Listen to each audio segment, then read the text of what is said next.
বলছেন 4 নম্বরে যে গীবতের কথা আমি বলবো, আল্লাহ তাআলা সূরা হুজুরাতের ভিতরে সেই গীবতের কথা বললেন, ওয়ালা ইয়াগতাব বা'দুকুম বা'দান আইয়ুহিব্বু আহাদুকুম আইয়াকুলা লাহমা আখিহি মাইতান ফাকারিহতুমু।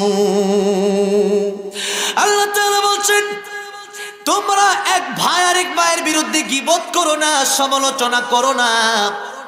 সমালোচনা যদি করো, তোমরা কি আইয়ুহিব্বু, তোমরা কি এটা পছন্দ করো, আহাদুকুম আইয়াকুলা লাহমা আখিহি মাইতান ফাকারিহতুমু, তোমরা একজন আরেকজন মৃত ভাইয়ের কাঁচা গোশত চাবায়া চাবায়া খাবা, এটা কি কেউ পছন্দ করেন আপনারা? আল্লাহ তাআলা বললেন, এক ভাই আরেক ভাইয়ের কাঁচা গোশত, মৃত ভাইয়ের কাঁচা গোশত খাওয়া যত জঘন্য অপরাধ। তাফসীর মিডিয়া সাতক্ষীরা একটি ইসলামিক ওয়াজ ও কোরআন তেলাওয়াত মিডিয়া। গীবত করা এত বড় অপরাধ, নাউজুবিল্লাহ বলেন। এখন এত বড় অপরাধ, এখন আপনারা আমরা জিজ্ঞাসা করতে পারেন, তাহলে কি একজন মানুষ আসলেই দোষ করেছে, এর বিরুদ্ধে কি গীবত করব না? আমার ড্রাইভার আমার একদিন জিজ্ঞাসা করলেন, হুজুর একটা লোকের ব্যাপারে বিরুদ্ধে আমি কথা বলতে চাই। আমি বললাম সাবধান, কোন লোকের বিরুদ্ধে আমার কাছে কোনো কথা বলা যাবে না, গীবতের শামিল আমি হতে চাই না। ড্রাইভার সাহেব বললেন, ভাই লোকটা আসলেই দোষটা করছে, এটা কি বলা যাবে না? আমি বললাম না, কারণ সাহাবায়ে কেরাম এই কথাটা নবীজিকে জিজ্ঞাসা করলেন, ইয়া রাসূলুল্লাহ, ইয়া হাবিবাল্লাহ, আপনার কাছে এসেছি, গীবত সম্পর্কে আপনি আমারে বলেন, গীবত কারে বলে? একটা লোক আসলেই দোষ করেছে, তার বিরুদ্ধে যদি আমি বলি, এটা কি গীবত হবে নাকি? নবী বললেন, নাম, এটাই গীবত হবে, এটাই গীবত হবে। ইয়া রাসূলুল্লাহ, এটাই যদি গীবত হয় তাহলে বানায়া বললে কি হবে? এটা মিথ্যা অপবাদ দেওয়া হবে, এটা তুহমত দেওয়া হবে, এটা ডবল গুনাহ হবে। আসলেই যদি লোকটা দোষ করে, ওইটাই যদি তার আড়ালে আপনি গিয়ে আরেকজনের কাছে বলেন, ওইটা গীবত হবে। আর যদি লোকটা দোষ না করে, তারে যদি আপনি মিথ্যা মামলায় ঢুকায়া দেন, তার নামে বানায়া যদি একটা কথা বলেন, ওইটা ডবল গুনাহ। একটা তার বিরুদ্ধে বলার গুনাহ, আরেকটা হলো মিথ্যা কথা বলার গুনাহ। সুতরাং এই দুইটা গুনার একটা গুনাহ করতে মুমিনরা পারে, মুমিনরা একটা গুনাহ করতে পারে না। এবার আসুন গীবতের ব্যাপারে আমার নবীজি বললেন, যে ব্যক্তি গীবত করবে তার দুইটা শাস্তি, তার দুইটা ঝামেলা হবে, দুইটা ক্ষতি। আর যার বিরুদ্ধে গীবত করা হবে তার দুইটা লাভ। এখন বুঝে থাকলে বলেন, যে ব্যক্তি গীবত করবে পরে সমালোচনা করবে, ওই ব্যক্তির কয়টা ক্ষতি? হ্যাঁ, দুইটা। আর যে ব্যক্তির বিরুদ্ধে গীবত করবে তার কয়টা লাভ? দুইটা। এই কথাটা বোঝার জন্য আমি আরেকজন আল্লাহর ওলির ঘটনা 1 মিনিটে টানতেছি। ইমাম সুফিয়ান সাউরি রাহমাতুল্লাহ আলাইহি, তিনি অনেক বড় একজন ইমাম এবং আল্লাহর ওলি ছিলেন। ইমাম সুফিয়ান সাউরি রাহমাতুল্লাহ আলাইহি, তিনি একদিন তার খাদেমকে ডেকে কিছু টাকা পয়সা দিলেন। এই টাকা পয়সাগুলা তুমি ওই লোককে দিয়ে আসবা যেই লোক আমার বিরুদ্ধে বদনাম বলে। খাদেম ডেকে বলল, হুজুর আপনার বিরুদ্ধে বদনাম করে, আপনার বিরুদ্ধে গীবত করে, তাকে কিসের টাকা পয়সা আপনি হাদিয়া দিলেন? হুজুর ডেকে বললেন, ওই লোকটা আমার যত বড় উপকার করে, আমার বাবা মাও এত বড় উপকার আমারে করে না। কেমনে করে না?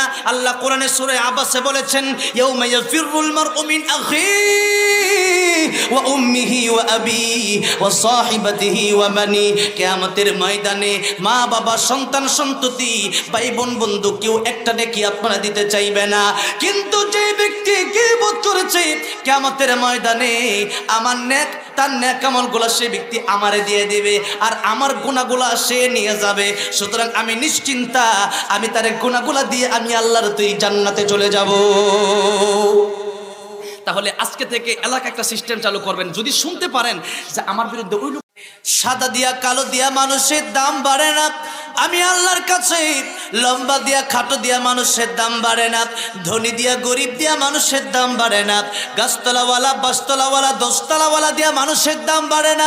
আমি আল্লাহর কাছে যদি দামি হতে চাও, আমি আল্লাহর কাছে যদি দামি হতে চাও, ইন্না আকরামাকুম ইনদাল্লাহি আতকাকুম, যার অন্তরে যত বেশি তাকওয়া থাকবে আমি আল্লাহর কাছে সেই মানুষের দাম তত বেশি। এই জন্য আল্লাহর নবী বিশ্ব নবী রাহমাতুল লিল আলামিন যখন জান্নাতের ভিতরে ঢুকলেন মেরাজের রজনীতে, উনি তাকায় দেখতেছেন কে যেন হাঁটতেছে, কানে হাঁটার আওয়াজ শুনতে পাচ্ছেন। আল্লাহর নবী জিজ্ঞেস করলেন, জিবরাইল জান্নাতের ভিতরে কে হাঁটে? জিবরাইল ডেকে বলেন, ইয়া রাসূলুল্লাহ ইয়া হাবিবাল্লাহ, ওগো নবীজি জান্নাতের ভিতরে কেউ হাঁটে না, হাঁটে তো দুনিয়াতে, আওয়াজ হয় জান্নাতে। এই জিবরাইল, এই জান্নাতের ভিতরে আওয়াজ হয় হাঁটার আওয়াজ, হাঁটে দুনিয়াতে, আওয়াজ হয় জান্নাতে, সেই ব্যক্তিকে জিবরাইল ডেকে বললেন, ইয়া রাসূলুল্লাহ ইয়া হাবিবাল্লাহ, ওগো নবীজি হযরত কালো বেলাল রাদিয়াল্লাহু আনহু জমিনে হাঁটে, আর তার হাঁটার আওয়াজ এসে আল্লাহর তৈরি জান্নাতের ভেতরে পৌঁছে যায়। অথচ হযরতে বেলাল কালো, হাবশি, গুলাম। হযরতে বেলালের মাত্র একটা কাপড়, কয়টা কাপড়? এত গরিব, কিন্তু হযরতে বেলাল হাঁটে দুনিয়াতে, তার হাঁটার আওয়াজটা গিয়া লাগে জান্নাতে। সুবহানাল্লাহ, কি দাম তার! আল্লাহ দিলেন। আরেকজন কালো ছিলেন লোকমান হাকিম। সূরা লোকমান 21 নম্বর পারা আল্লাহ নাজিল করেছেন, তার নামে সূরাই নাজিল করেছেন। এই লোকটাও ছিল বড় কালো। এই যে কালো, কিন্তু দাম তার বেশি। লোকগুলো বড় ভালো, কালো কিন্তু লোকগুলা বড়, আমার বাবাজি বললেন ভালো। লোকগুলা কালো কিন্তু লোকগুলা বড় ভালো, কিন্তু আমরা আমাদের চেহারাগুলা বড় ভালো, কিন্তু আমাদের ভেতরটা কালো। আমাদের পোশাকগুলা বড় সুন্দর, ভিতরটা বড় অসুন্দর। উপর দিয়া খুব ফিটফাট, ভেতরে সদরঘাট। আমাদের চরিত্র। এই জন্য আল্লাহ কোরআন শরীফে বলেছেন, ইয়া আইয়ুহাল্লাযীনা আমানু উদখুলু ফিস সিলমি কাফা, ঈমানদারেরা তোমরা ইসলামের ভিতরে পরিপূর্ণ প্রবেশ করো, অর্ধেক না। আজকে আমরা সেই বেলালের মতো ঈমান আমাদের নাই। আমার ভাইরা, আমার মুরব্বী বাবাজিরা, বলতেছিলাম তাকওয়ার কথা। তাকওয়া ছিল বেলালের অন্তরে বেশি। এবার আসুন, রমজান মাস আসতেছে। আমি দুইটা গুনার কথা বলেছিলাম, এই দুইটা গুনার কথা বলে ওয়াজ শেষ করে দিব। বলবো দুইটা গুনার কথা। এই দুইটা গুনার কথা বলার জন্য সূরা হুজুরাত থেকে আমার আলোচনার শুরুতে একখানা আয়াতে কারিমার অর্ধেক আমি তেলাওয়াত করেছিলাম। পুরোটার আলোচনা অনেক গভীর, লম্বা, তাই পুরোটা আলোচনা করতে গেলে রাত 3টা 4টা বাজতে পারে। যেন আপনার ধৈর্য ততক্ষণ কোলাবে না। অনেকে না খেয়ে বসে আছেন, আমিও মাহফিল করে এরপরে খানা খাবো। এখন আসেন, রমজান মাসে রোজা রাখার জন্যে আল্লাহ পাক যেই সিস্টেমটার জন্য রোজা দিলেন, ওটার নাম হচ্ছে তাকওয়া মুত্তাকি। তার মানে রমজানের আগে আমাদের গুনাহ ছেড়ে দিতে হবে। রমজান আগে কি ছেড়ে দিতে হবে? গুনাহ ছেড়ে দিতে হবে।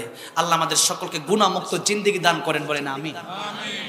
এবার আসেন, আল্লাহ বলেছেন সূরা হুজুরাত, ওয়ালা ইয়াগতাব বা'দুকুম বা'দা আইয়ুহিব্বু আহাদুকুম আইয়াকুলা লাহমা আখিহি মাইতান ফাকারিহতুম। এই আয়াতের কথা বলবো এখন। নবীজি এক হাদিস শরীফের ভিতরে বলেছেন, তোমরা যদি রোজাও রাখো আর যদি আরেক ভাইয়ের গীবত করো, আরেক ভাইয়ের সমালোচনা তোমরা যদি তার আড়ালে গিয়া করো, এই রোজার কোনো প্রতিদান তোমরা দুনিয়াতেও পাবা না, আখিরাতেও পাবা না। এখন বলেন, রমজান মাসে রোজাও রাখে, আরেক ভাইয়ের বিরুদ্ধে গীবত করে, এরকম লোক মনে হয় ময়মনসিংহ নাই, খালি আমাদের গাজীপুর শ্রীপুরেই আছে। আছে না ময়মনসিংহ? গাজীপুর না, ওয়াল বাংলাদেশেই আছে। আর আমাদের বাংলাদেশের মানুষ একটু বেশি, কারণ আমাদের দেশে দেখা যায় চা স্টলে বসলেই এক কাপ চা খাইতে খাইতে 20 জনের বিরুদ্ধে গীবত বলে, যে ও ভালো না, সে ভালো না। তার কথা শুনে মনে হয় যে ও মনে হয় জিবরাইল আলাইহিস সালামের খালাতো ভাই, কেবলমাত্র আসমান থেকে নাজিল হইছে, ও এত ভালো। ভাই আমার, মুরব্বী বাবাজিরা আমার, আপনার কবরে আপনি যাবেন, আমার কবরে আমি যাব, কিন্তু নিজের জন্য তো চিন্তা করলেন না, আরেক বেটাটা নিয়ে বসে আছে। নিজের চিন্তা করেন, আমার কবরে কেউ যাবে না, আপনার কবরে আমি জীবনেও যাব না। তামাম পৃথিবী দিয়ে দিলে আপনার কবরে আমি যাব না, আর আমার কবরে আপনি কোনোভাবেই যাবেন না। সুতরাং নিজের চিন্তা নিজে করেন। যে নিজের চিনল না, সে আল্লাহরে চিনবে কেমন? নিজের চিনেন, নিজের চিনেন, নিজে কেমন, তাহলে গীবত করা যাবে। এবার একটা গীবতের কথা বলবো, এই গীবত করা ফরজ। শুনবেন আপনারা? শয়তানের বিরুদ্ধে, তাগুতের বিরুদ্ধে, জালেমের বিরুদ্ধে গীবত করা ফরজ। আমাদের দেশে কাদিয়ানি আছে না নাই? হিজবুশ শয়তান নাম দিছে আল্লাহর নাম, কিন্তু একটাও না দাঁড়ায় দাঁড়ায় প্রস্তাব করে। সূরা ইখলাসও ভালো করে পড়তে পারবেন না। এরকম হিজবুশ শয়তান আছে না নাই? আছে। এরপরে আমাদের দেশে ইমান বিধ্বংসীকারী কত যে আজকে দল বের হইছে, লামাযাবি, তো সবে বরাত বলতে কিছুই নাই, হাদিস আছে স্পষ্ট। এরপর তো সে হাদিস অস্বীকার করতেছে। কোরআনের সূরা বুরুজকে বলতেছে সূরা বুরুজ নাকি জাল সূরা, নাউজুবিল্লাহ বলেন। আহা, এদেরকে নিয়ে যাব কোথায়? এখন এরা এক মাহফিলে বলছে আমার দরকার হলো সারা বাংলাদেশে মাইক লাগাইয়া ফেসবুকে পত্র পত্রিকায় প্রচার করে দেওয়া একটা একটা ভণ্ড। কথাটা বুঝেন নাই? ও তো শয়তানের অনুসরণ করতেছে, আল্লাহর অনুসরণ করতেছে না। ও কোরআনকে জাল বলতেছে, হাদিসকে জাল বলতেছে, নাউজুবিল্লাহ বলেন। এখন তার বিরুদ্ধে গীবত করা কি ফরজ? এটা আমার দাওয়াত দিতে হবে তার বিরুদ্ধে। শয়তানের বিরুদ্ধে বলা কি ফরজ? বলতে হবে। ওয়ালা তাত্তাবিউ খুতুওয়াতিশ শাইতান। এবার আসেন, এটা ফরজ। এখন আমি আরো 4 প্রকার গীবত বলবো, আরেকটা গুনাহ বলবো। এই 5টা কথা 5 মিনিট লাগবে। কয় মিনিট? কষ্ট হবে? 1 নম্বর একটা গীবত বলবো, ওই গীবতটা হলো জালেমের জুলুম থেকে বাঁচার জন্য আপনি গীবত বলতে পারেন। যেরকম আপনার বড় ভাই, আপনি ছোট ভাই অথবা কোনো বড় ভাই তার বোনের জমি মেরে দিল, এখন বোন হয়ে তো আপনি বাইরে 3টা ঘুষি মারতেন না, মারতে পারবেন? তা তো ভাই মনে করেন উল্টা আমরা 5টা দিব, যেরকম ঠিক না বেঠিক। এখন আপনার প্রয়োজন হলো এই দেশে প্রশাসন আছে, আইন আছে, আদালত আছে, বিচার ব্যবস্থা আছে। আপনি আদালতে বিচারকের কাছে গিয়ে বিচার দিবেন যে আমার বড় ভাই আমার জমিটা ঠকাইছে, 2 কাঠা জমি আমার মেরে দিয়েছে। এখন আপনি যে বিচারকের কাছে বিচারটা দিলেন, এটা কি আপনি দোষ বললেন না গুণ বললেন? ভাইয়ের দোষ বললেন। এই কথাটা যদি ভাই শুনতে পারে, ভাই খুশি হবে না রাগ করবে? রাগ করবে। এটা গীবত। কিন্তু এই গীবত বলা যায় আছে, কারণ আপনি জালেমের জুলুম থেকে নিলে বাঁচতে পারবেন না, জমি আপনার মেরে দিবে, টাকা মেরে দিবে, কি করবেন? এখন বলতে হবে বিচারকের কাছে বিচার দিতে হবে। এক। আরেকটা গীবত হচ্ছে সংশোধন করার জন্য কারো গীবত বিচারকের কাছে বলতে পারবেন। যেরকম আপনি চাচা রাস্তা দিয়ে হাঁটতেছেন, এখন আপনার সাথে আপনার ভাতিজা এসে বলতেছে কি খবর, মানে একটা টিটকারি মারলো আপনারে। আমনে কইলেন তুই আমার ভাতিজা, তুই আমার টিটকারি দেশ। ভাতিজা বললো চাচা এত বুড়ে হয়েছে তো কথা কাউকে লিখে। এখন আপনি যদি ওরে বলতে যান বেয়াদবি করছ কেন বেটা, ও দেখবেন উল্টা আপনার মারতেও আসতে পারে। এরকম বর্তমানে বেয়াদব ভাতিজাও দেশে আছে, আছে না নাই? আছে। এখন আপনি কি করবেন? আপনি তার বাপের কাছে গিয়ে বিচারটা দিবেন।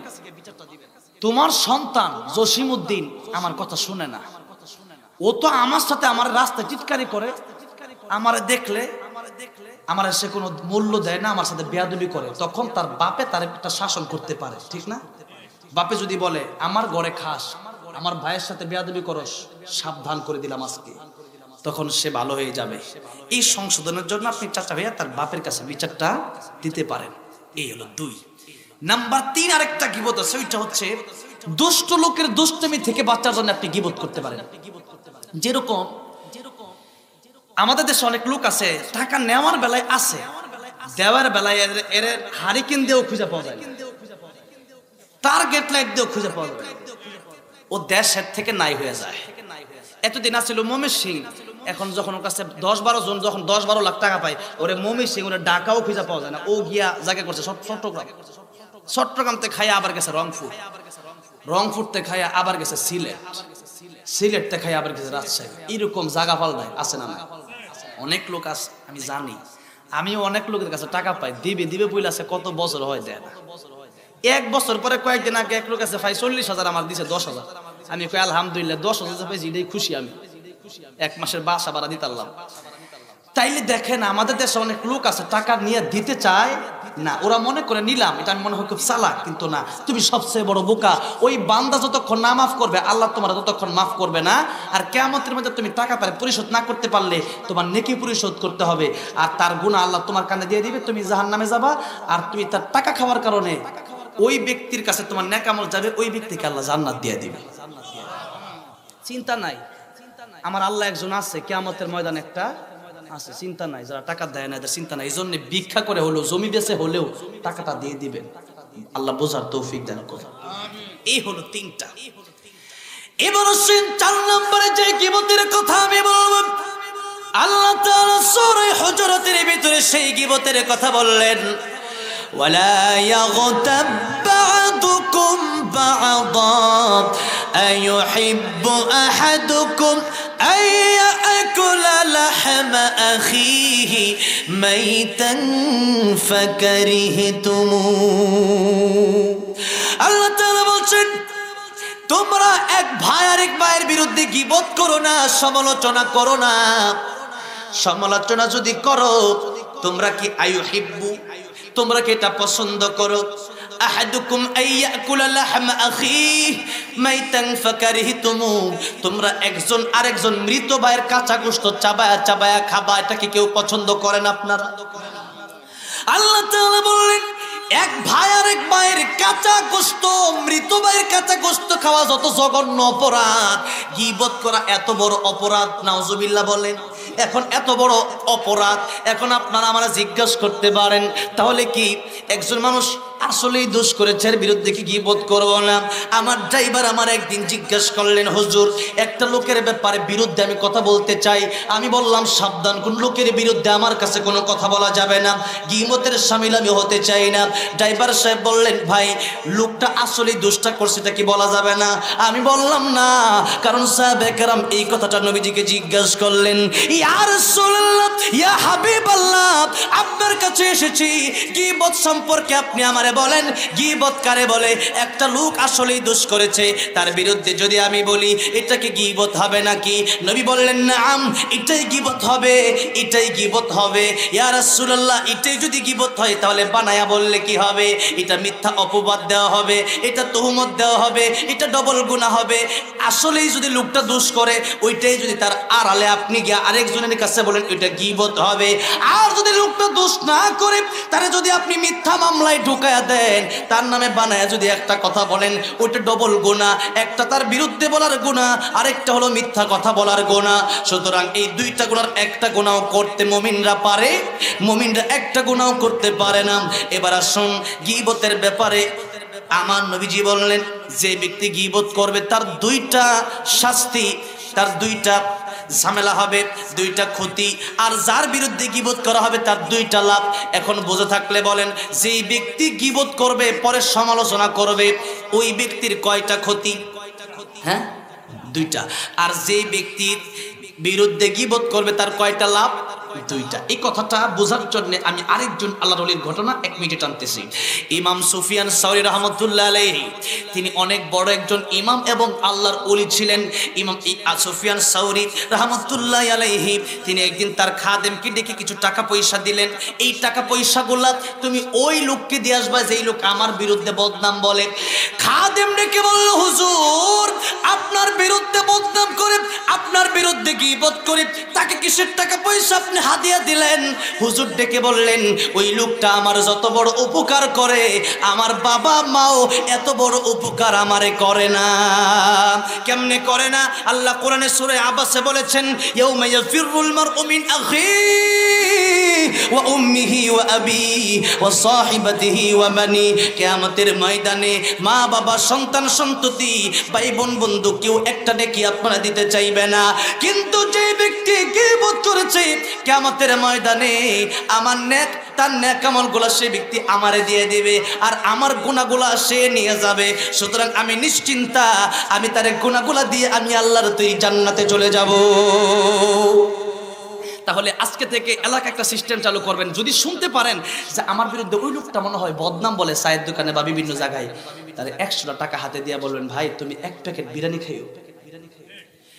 যদি তাও না পারেন যে 100 টাকা কষ্ট হয়ে যাবে, 5 টাকা দিবেন। কয় টাকা?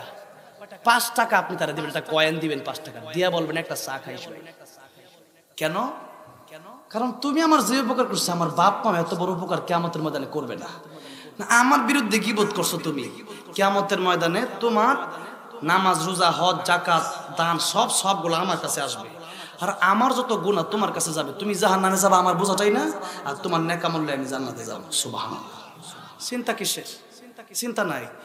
এই জন্যে কারো বিরুদ্ধে যখন কেউ বলবে তখন খুশি হইয়া তার দরকার হলে হাতিয়ে দিবে, কারণ সে আপনার উপকার করলো। কি করলো? উপকার। আর যে গীবত করবেন তারা ওই বান্দা যতক্ষণ না মাফ করবে আল্লাহ ততক্ষণ মাফ করবে না যার বিরুদ্ধে গীবত করলেন। মনে থাকবে আল্লাহ গীবত থেকে আমাদেরকে হেফাজত করে। এখন নবী যেই কথাটা বলতেছেন, সারাদিন রোজা রাখলা, গীবত করলা, এই রোজাটার সব চলে যাবে তার কাছে, তার গুনাহ চলে আসবে তোমার কাছে। তাহলে রোজা রেখে কোনো লাভ হলো না।